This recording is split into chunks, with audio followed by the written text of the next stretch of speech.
Tantor Audio, a division of Recorded Books, presents Adult Children of Parental Alienation Syndrome, Breaking the Ties That Bind, by Amy J. L. Baker, Ph.D.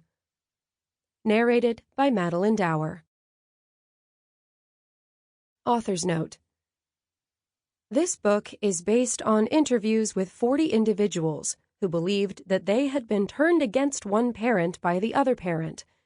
Their stories are described in this book, along with clinical and developmental theory that places these experiences in context. For ease of listening and interpretation, statements are made throughout the book about the parents of these individuals. It is important, however, for the listener to bear in mind that everything that is written about these parents is based on what the interviewees described about their experience and my interpretation of these descriptions. At no time did I interview the parents or have access to documentation regarding their behavior. Consistent with standards of research in psychology, the participants were offered confidentiality for the interviews. It was deemed likely that in general they would not want others to know about their participation in the study, and this was confirmed during the interviews. All names, with the exception of Robin, are pseudonyms. Introduction. Ask a question and you're a fool for 3 minutes. Do not ask a question and you're a fool for the rest of your life. Chinese proverb. The 3 following individuals are victims of parental alienation, the attempt on the part of one parent to disrupt the relationship between the child and the other parent. In its extreme form, parental alienation can evolve into what is known as Parental Alienation Syndrome, PAS. Kate's story. Kate, 21, was born in California. Her mother was 30 when she met Kate's father. He was younger, but had been married before. Kate was the only child of her parents' marriage. Kate recalled a stormy marriage, which ended when she was a young child. My mother changed the locks on my dad while he was at work. I remember because she asked me to get her a screwdriver. And then I remember a few nights later my dad knocking on the window. He tried a few more times to come over, but my mom was pretty adamant that he not come in. Following the separation, Kate had visitation with her father every other weekend. And it was supposed to be every Wednesday night for dinner, but my mom kind of started to go off it. Additional alienation strategies used by Kate's mother included not passing on letters and gifts sent to Kate by her father and vehement disparagement. Growing up, I got the idea that my dad was everything she had ever hated and that he was a horrible monster. Her mother also instigated conflict between Kate and her father, which spoiled whatever time they did spend together. These alienation strategies created confusion in Kate's mind about her father. Overall, it made me very doubtful of what he would say and why he was doing what he was doing, whatever it was. Every action he ever did, everything he ever did for me, I would question. Was there some reason why he was doing this? I was very into the ulterior motive idea, because my mother kept saying there were reasons why, that he didn't do things because he loved me. Kate did not recall having a close relationship with her mother, who nonetheless threatened to abandon her if she went to live with her father. If I went there, I wouldn't be able to talk to her anymore, so living with her and being able to see him meant I was able to see both of them, whereas choosing him meant I might lose her. However, when Kate turned 18 years old, she moved out of her mother's home, and at the time of the interview she was living with her father. Over time, she had come to believe that her mother's behavior was manipulative and spiteful. Kate appreciated her father's ability to maintain a relationship with her, and that he kept his equanimity throughout the stormy times. He understood that if the ugliness touched me, it would hurt, and these are things a child should not have to deal with. You should be honest and tell the child, but don't force your opinion so much. He understood that if you are honest with your own opinions, they'll figure it out. Which, in the end, is what happened with Kate. Larissa's story. Larissa experienced parental alienation from her father, despite the fact that her parents remained married and lived together for her entire childhood. The alienation began when Larissa was about 12 years old. My mother always made both my brother and me feel that our father was somehow to blame for everything. Larissa recalled that her mother created negative feelings and distance in Larissa toward her father by telling outright lies or grossly exaggerating the negative aspects of his character. Every day there'd be some attempt by her, some tale she'd tell me to turn me against my father. Larissa felt that her mother resented Larissa's ability to relate positively with her father and would convey disapproval at any sign of camaraderie between them. If I so much as spoke to him in a civilized way, this disapproval was in the form of throwing sour looks my way and then turning her back and ignoring me. In addition, Larissa's mother repeatedly told her things that, if true, some were and some were not, were guaranteed to make her dislike her father. For example, Larissa was told that her father could not stand her, that he told her mother that he did not find the mother attractive, which made Larissa feel furious at her father and sorry for her mother, that he was a homosexual, and that he was having an affair. As a result of this ongoing denigration, Larissa began to hate her father. Eventually, I grew to detest him with a truly visceral hate. I couldn't stand to be in the same room with him, or even talk to him, or have him talk to me. I became my mother's puppet, her ally against my father.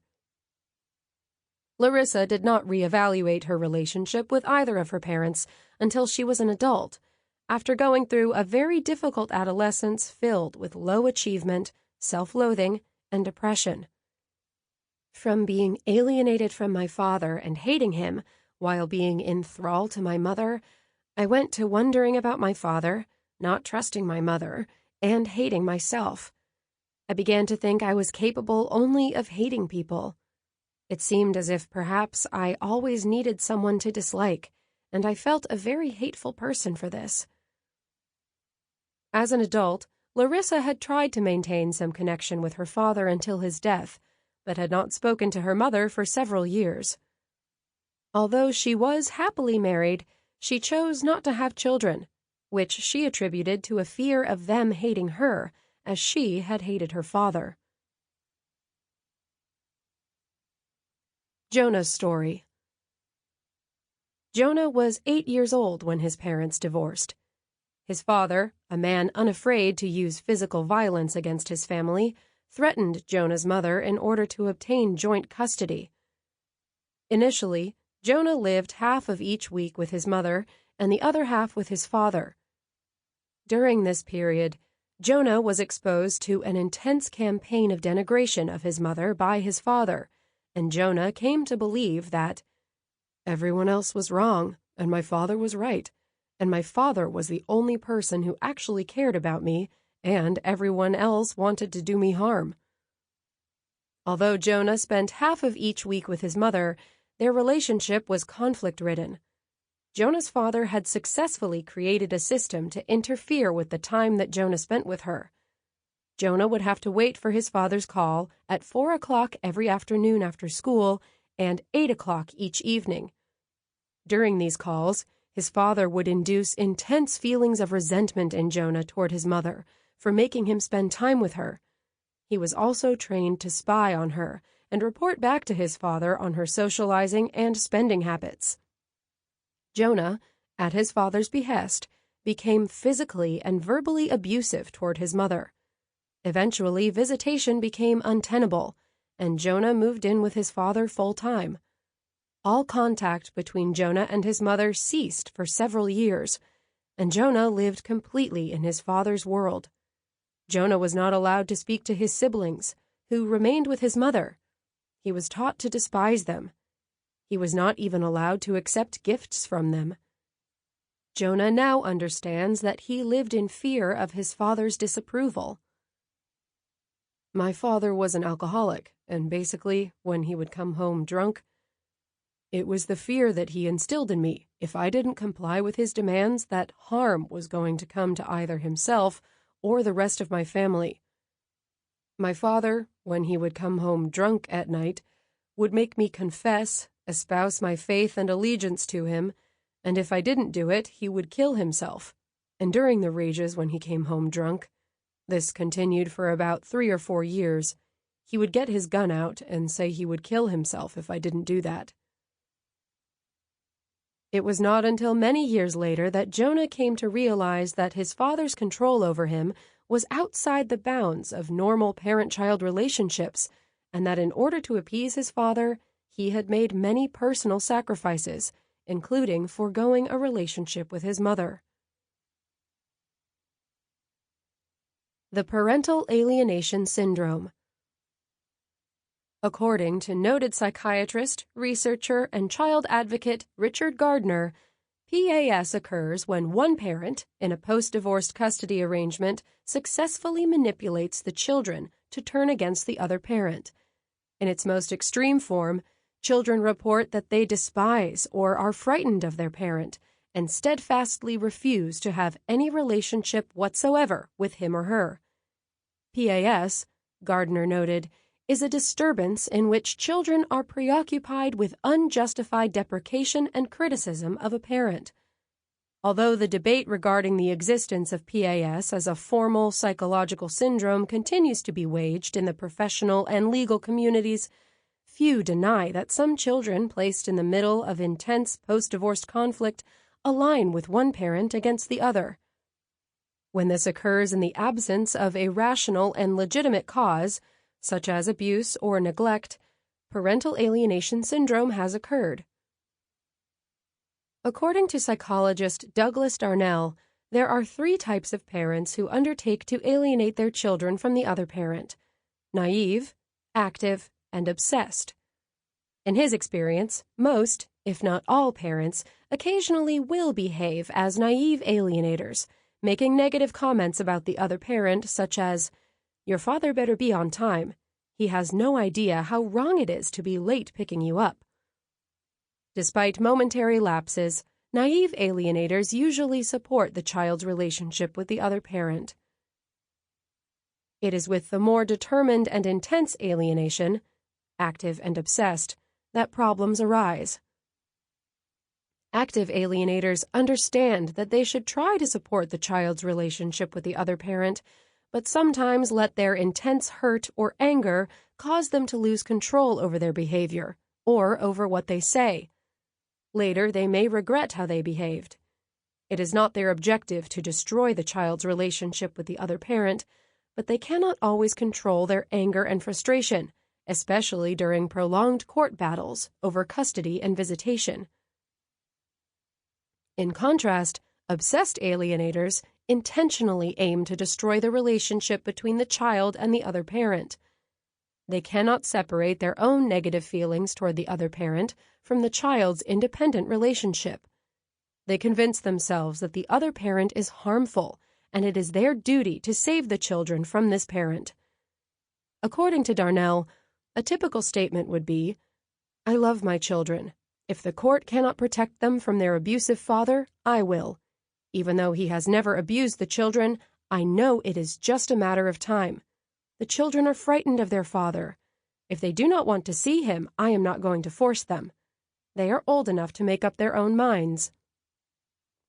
The obsessed alienator has a mission to align the children wholly to his or her side, to the exclusion of a relationship with the targeted parent, and aims to have the children feel and think about the targeted parent exactly the way he or she does. Characteristics of obsessed alienators include trying to destroy the children's relationship with the targeted parent, enmeshing the children's personalities and beliefs about the targeted parent with their own, complete conviction in the badness of the targeted parent, and willingness to repeatedly go to court to save the child, regardless of the financial and emotional costs. When obsessed alienating parents are successful, they can induce the parental alienation syndrome in their children, which, according to Gardner, has 8 primary manifestations in child victims. 1. There is a campaign of denigration against the targeted parent, the child becoming obsessed with hatred of him or her. Parents who were once loved and valued seemingly overnight become hated and feared.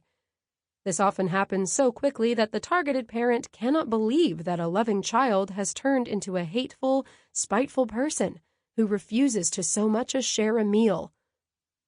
The campaign of denigration is all-inclusive. All of a sudden, there is nothing of value in the targeted parent, and the child behaves as if there was never a meaningful relationship and no history of positive experiences. It is important to note that when there is a legitimate reason for the child's fear and hostility toward the targeted parent, such as abuse or neglect, the negative reaction to the parent is not considered PAS. It is only when there is no legitimate cause, and yet the child behaves as if the targeted parent is to be feared and despised, that the most likely explanation is PAS.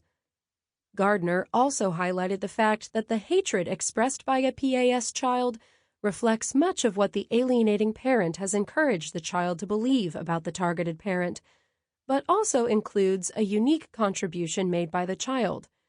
That is, the child's contributions will piggyback on the parent's indoctrinations and provide elaborations not even mentioned by the programming parent. It was this that led Gardner to conclude that more than programming was at work. 2.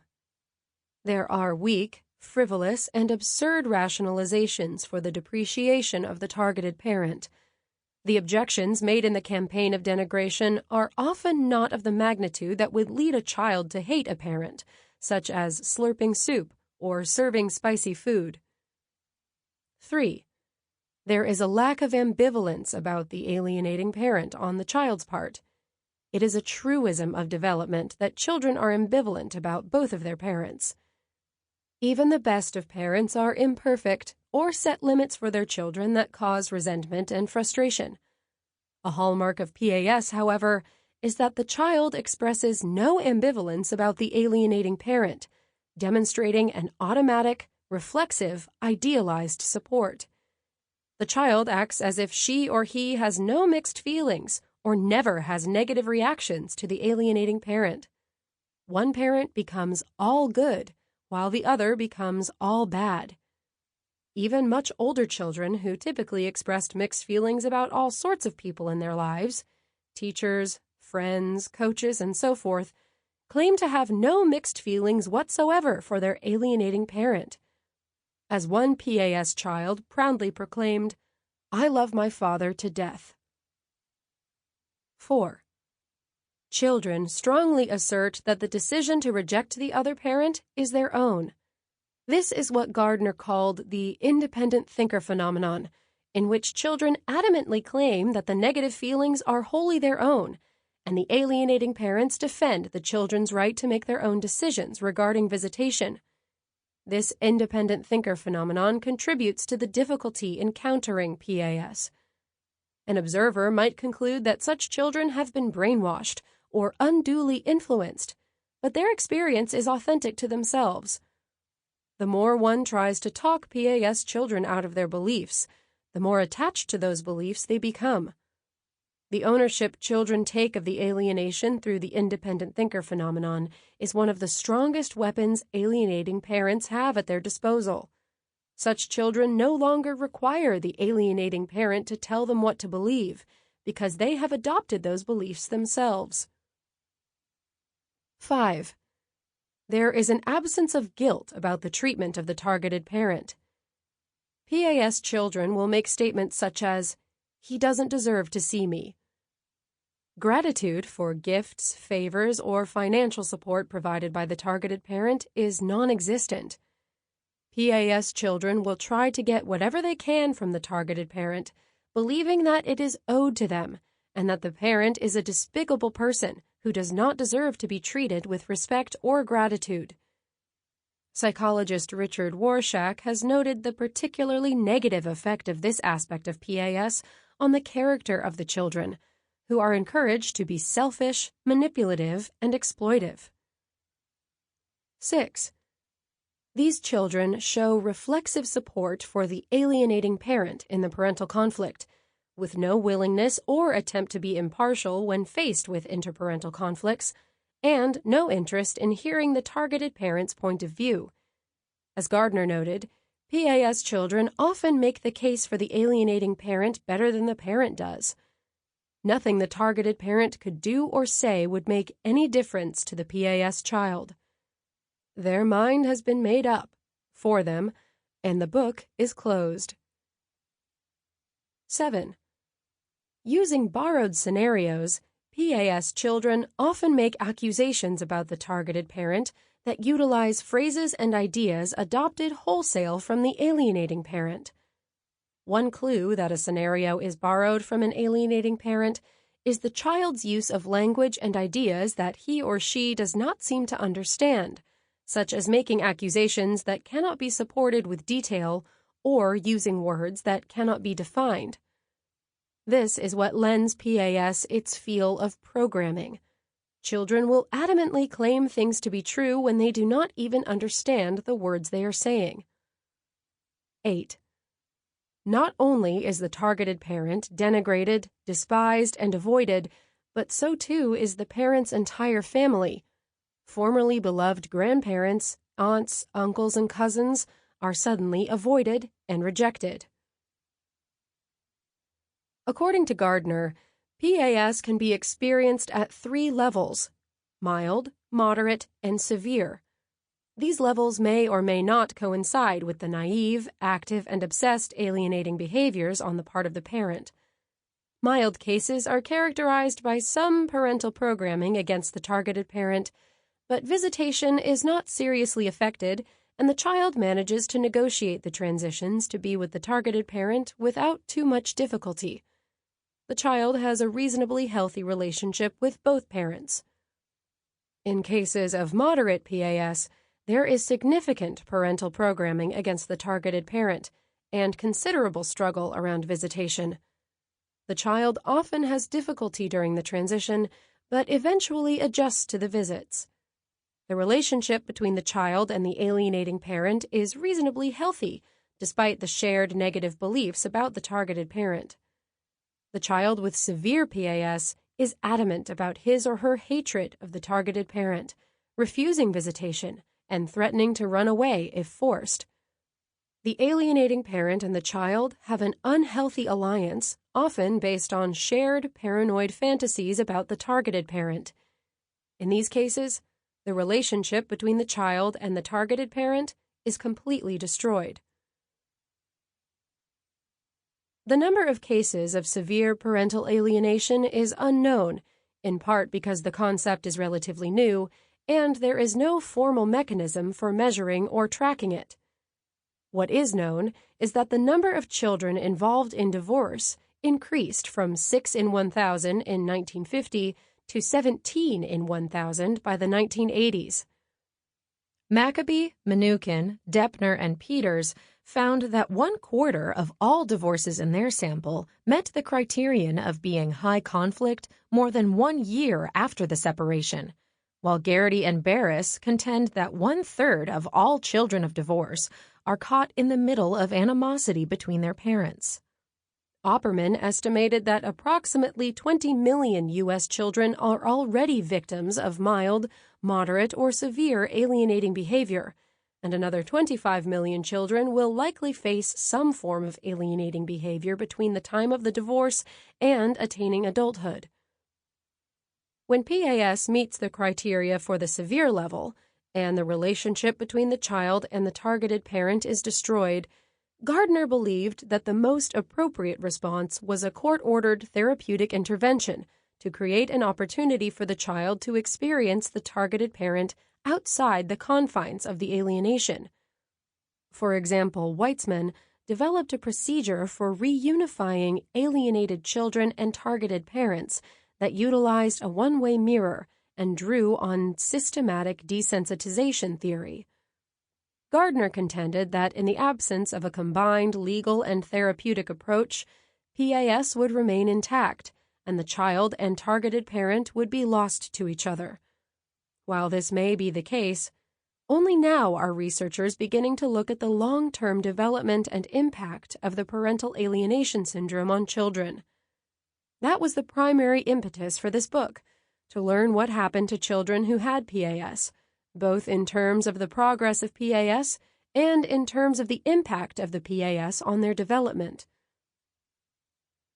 In the research literature on the effects of divorce on children, there are areas of disagreement and even controversy, but there is universal consensus that children who suffer the most are those who have been exposed to intense and chronic parental conflict, such as parental alienation. For example, research has consistently shown that children whose parents divorce suffer emotionally and psychologically, especially when the divorce is contentious and the children are exposed to ongoing conflict between their parents.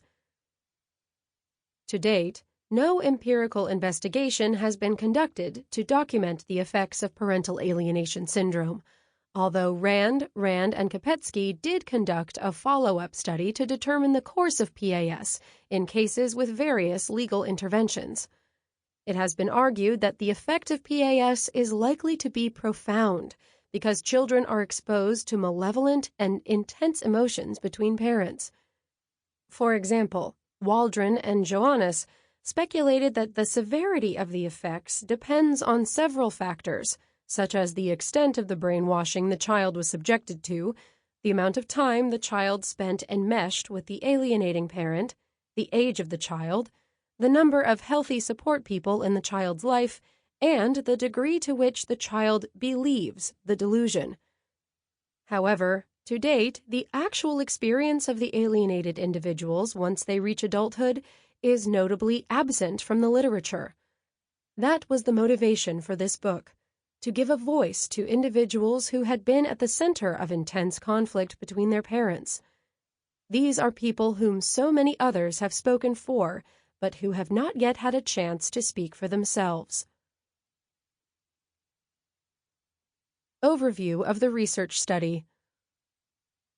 This book is based on a series of confidential, voluntary research interviews. When designing the study, it was unknown how difficult it would be to find people who identified themselves as having been alienated from a parent due to the influence of the other parent. It quickly became apparent that many people were willing and interested in being interviewed. In all, 40 interviews were conducted. People were recruited from the internet and by word of mouth. Those who responded to the call for participants were asked to briefly describe their situation in order to ensure that the alienation was at least in part due to the behaviors and attitudes of the other parent, as opposed to realistic estrangement. Interviews were scheduled with people who met the criterion for the study. These were emotionally intense discussions for these individuals, who nonetheless appreciated that someone recognized their particular experience and wanted to hear what it meant to them. Some of the interviewees were still actively involved in working through the alienation, while others, for the most part, had put it behind them. Regardless of where they were on the recovery timeline, they all felt that it was a formative, albeit traumatic, aspect of their childhood. The interview schedule. Interviews followed a semi-structured protocol, which ensured that comparable information was obtained from all participants, while allowing each person to tell his or her story in full. The interview schedule was developed in order to capture the 12 aspects of the qualitative research interview outlined by Cavella. The interview aimed to understand in a focused way the subject's everyday life world as it related to parental alienation and the meaning of the alienation for them in a qualitative rather than quantitative form, with an emphasis on description of specific experiences. This information was obtained through a sensitively conducted interpersonal exchange that, because of the deliberate naivete of the interviewer, allowed the subject to express ambiguous statements and come to new or changed understandings. The interview was conducted in such a manner as to produce a positive experience for the participant. Sample complete. Ready to continue?